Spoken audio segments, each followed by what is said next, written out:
আমলকে ঠিক করা আর বিশ্বাস অর্জনের মাধ্যমে আল্লাহ তাআলা সফলতা দান করবেন।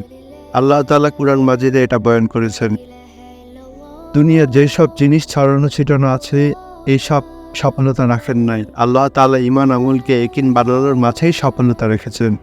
এই দুইটার ফলাফল কুরআন মাজিদে বয়ান করেছেন আল্লাহ তাআলা। হযরত মুসা আলাইহিস সালাম আর ফেরাউনের ঘটনার মধ্যে ফেরাউন সৈন্য তৈরি করলো যাতে করে সে সফলতা অর্জন করতে পারে। এদিকে মুসা আলাইহিস সালাম বলল, তোমরা যদি আল্লাহর প্রতি ঈমান এনে থাকো তাহলে আল্লাহর প্রতি ভরসা রাখো, একিনে পরিপক্ব করো। আল্লাহ তাআলা এটার ফলাফল দেখালেন। ফিরআউন সমস্ত লোকবল লস্কর যে পানিতে ডোবালেন সেই পানিতেই মুসা আলাইহিস সালামকে নাজাত দিয়ে দেখালেন। আজকে এমন হয়ে গেছে মনে হয় দুনিয়ার ছড়ানো ছিটানো সম্পদ, টাকা পয়সা এইগুলোই সফলতা। এই জন্য সফলতা এটা না, খবরের মাধ্যমে সফলতা গ্রহণ করা।